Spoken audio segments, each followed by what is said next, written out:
संकट मोचन भगवान की जय। चौठ माता की जय। जय श्री कृष्णा। राधे राधे। भक्तजनों, आज आप सुनेंगे आषाढ़ संकष्टी चतुर्थी व्रत कथा। साथियों, आप सभी ने अपना परिवार में सुख और शांति चाहते हैं तो संकट मोचन भगवान को प्रसन्न करें, उनकी पूजा करें, उनकी श्रद्धा भक्ति से कथा सुन कर उन्हें प्रसन्न करें ताकि संकट मोचन आपका परिवार पर कोई संकट आने ना दे। ये संकष्टी चतुर्थी व्रत है।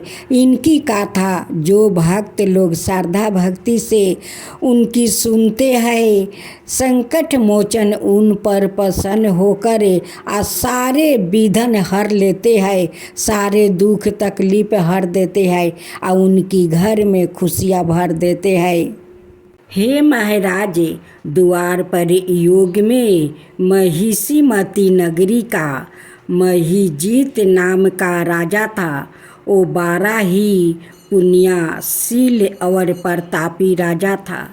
वो अपनी प्रजा का पालन पुत्रवत करता था, किंतु संतानहीन होने के कारण उसे राजमहल का वैभव अच्छा नहीं लगता था।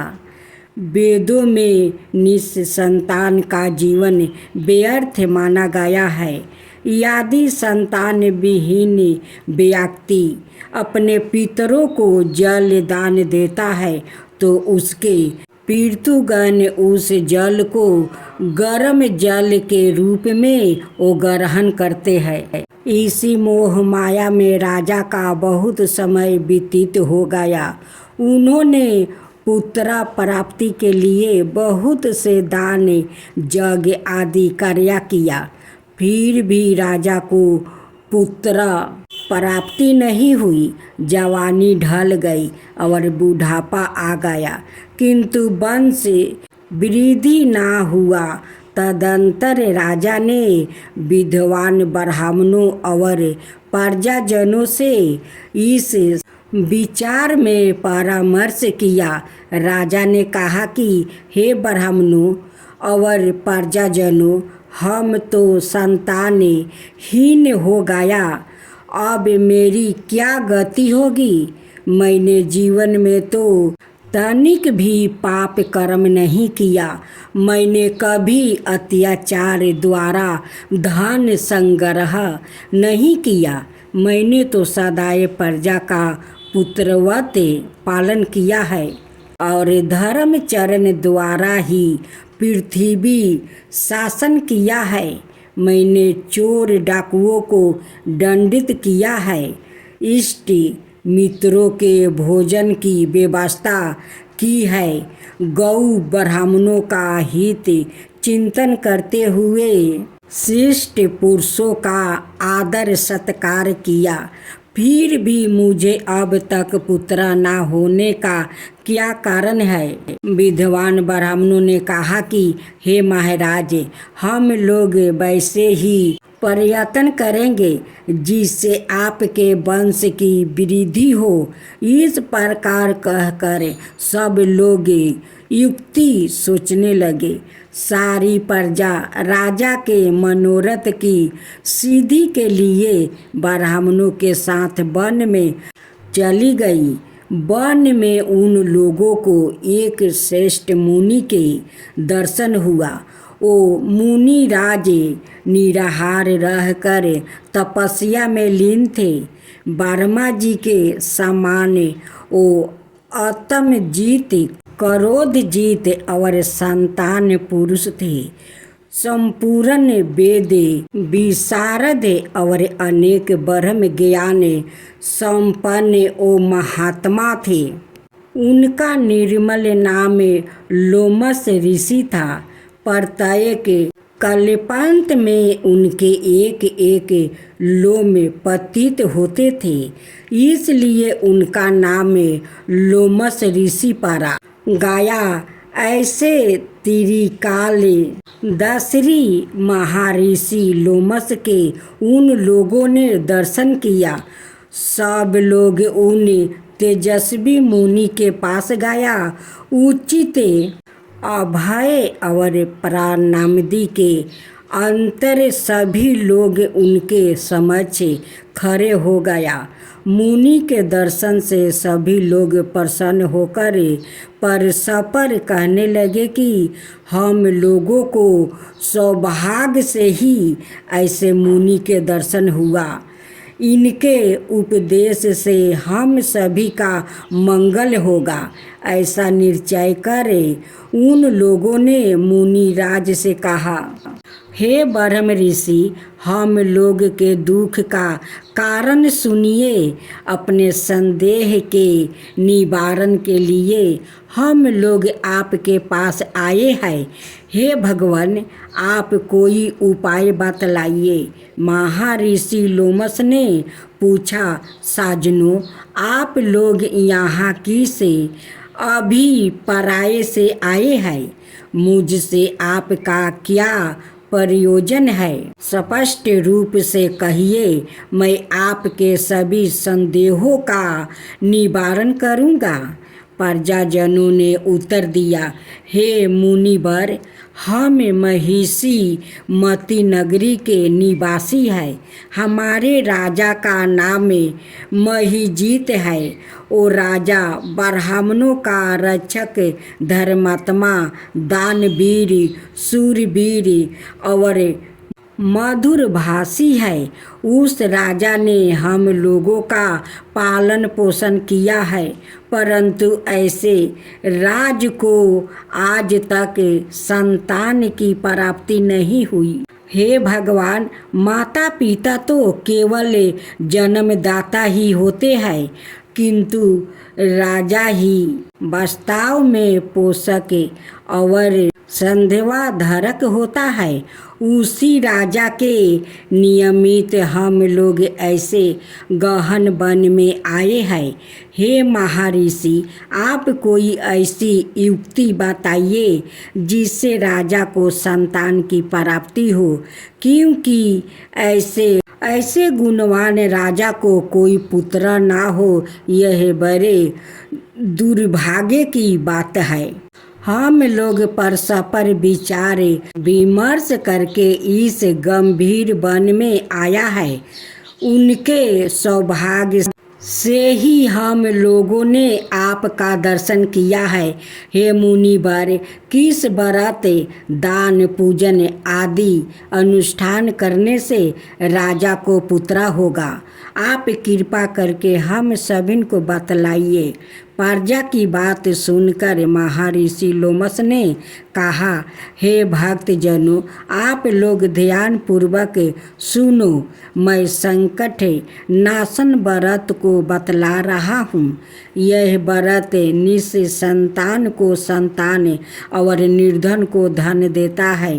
आषाढ़ कृष्णा चतुर्थी को एक दंत गजानन नाम का गणेश की पूजा करो।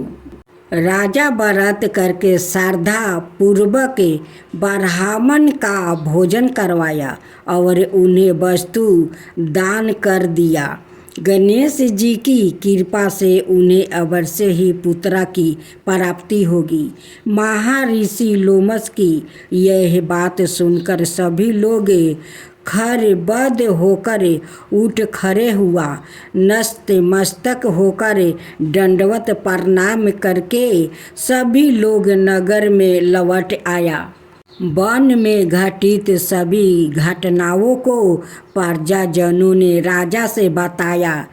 प्रजाजनों की बात सुनकर राजा बहुत ही प्रसन्न हुआ और उन्होंने श्रद्धापूर्वक विधिवत गणेश चतुर्थी का व्रत करके ब्राह्मणों को भोजन वस्तु का दान दिया। रानी सूद छीना को गणेश जी की कृपा से सुंदर और सुलक्षण पुत्र प्राप्ति हुआ। श्री कृष्णा जी कहते हैं कि हे राजन, इस व्रत का ऐसा ही भावना है। जो व्याकृत इस व्रत को श्रद्धापूर्वक करेंगे वो समस्त संसारिक सुख के अधिकारी होंगे। अब श्रवण करेंगे करवा चौथ की धोबिन वाली कहानी। करवा नाम की एक पतिव्रता धोबिन थी। अपने पति के साथ तिरिंगी भद्रा नदी के किनारे रहती थी। एक दिन जब पति कपड़ा धो रहे थे तब एक मगरमच्छ ने उन्हें अपने दांतों में दबाकर यमलोक ले जाने लगा। पति की पुकार सुनकर करवा वहां पहुंची और मगर को कच्चे धागे से बांधकर यमराज के पास ले गई। करवा ने यमराज से अपने पति की रक्षा करने की गुजारिश की और कहा कि अगर उन्होंने अपने पति को बचाने में मदद नहीं की तो वो उन्हें श्राप दे देगी। करवा के साहस से डरकर यमराज ने मगर को यमलोक भेज दिया और पति को दीर्घायु होने का वरदान दिया। मानता है कि तब से कृष्णा पक्ष चतुर्थी को करवा चौथ का व्रत रखा जाने लगा। करवा चौथ के व्रत से सुहागिन महिलाएं करवा माता से प्रार्थना करती है कि जैसे उन्होंने अपने पति को मृत्यु के मुख से वापस निकाला था वैसा ही उनके सुहाग के भी रक्षा करे। अब श्रवण करेंगे दूसरी कथा। एक साहूकार के 7 लड़के और एक लड़की थी। साहूकार के बेटे अपनी बहन से बहुत प्यार करते थे। साहूकारनी के साथ उसकी बहुओं और बेटी ने चौथ का व्रत रखा था। चौथ का व्रत में चांद देख कर ही व्रत खोलते हैं। रात को जब साहूकार के लड़के भोजन करने लगे तो उन्होंने अपनी बहन से भोजन के लिए कहा। इस पर बहन ने बताया कि उसका आज व्रत है और वो खाना चंद्रमा को अर्घ देकर ही व्रत खोल सकती है और कुछ खा सकती है। सबसे छोटे भाई को अपनी बहन की हालत देखी नहीं गई और वो दूर पेड़ पर एक दीपक जलाकर चलने की ओटे में रख देता है और दूर से बहन को दिखाता है। चलनी की ओट पर रखा दीपक चांद की तरह लगता है। ऐसे में वो ऐसा लगता है जैसे चतुर्थी का चांद हो। बहन ने अपनी भाभी से भी कहा कि चंद्रमा निकल आया है, व्रत खोल लो, लेकिन भाभियों ने उसकी बात नहीं मानी और व्रत नहीं खोला। बहन को अपने भाइयों की चतुराई समझ में नहीं आई और उसे देखकर करवा उसे अर्घ देकर खाने का निवाला खा लिया। जैसे ही वो पहला टुकड़ा मुंह में डालती है उसे छींक आ जाती है। दूसरा टुकड़ा डालती है तो उसमें बाल निकल आता है और तीसरा टुकड़ा मुंह में डालती है तभी उसके पति की मृत्यु का समाचार उसे मिलता है। वो बेहद दुखी हो जाती है। उसकी भाभी सच्चाई बताती है कि उसके साथ ऐसा क्यों हुआ। व्रत गलती तरीके से टूटने के कारण माता उससे नाराज हो गई है। इस पर वो निश्चय करती है कि वो अपने पति का अंतिम संस्कार नहीं करेगी और अपने सती वार्ता से उन्हें पुनर्जीवित दिला कर रहेगी। शोकातुर होकर वो अपने पति के मृत्यु लाश को लेकर 1 बरस तक बैठी रही और उसके ऊपर उगने वाली घास को इकट्ठा करती रही। उसने पूरे साल की चतुर्थी को व्रत किया और अगले साल कृष्णा चतुर्थी फिर से आने पर उसने पूरा विधि विधान से करवा चौथ व्रत किया।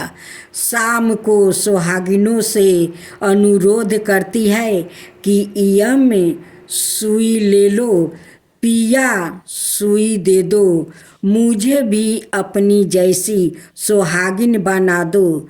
जिसके फल स्वरूप करवा माता और गणेश जी की आशीर्वाद से उसका पति पुनर्जीवित हो गया।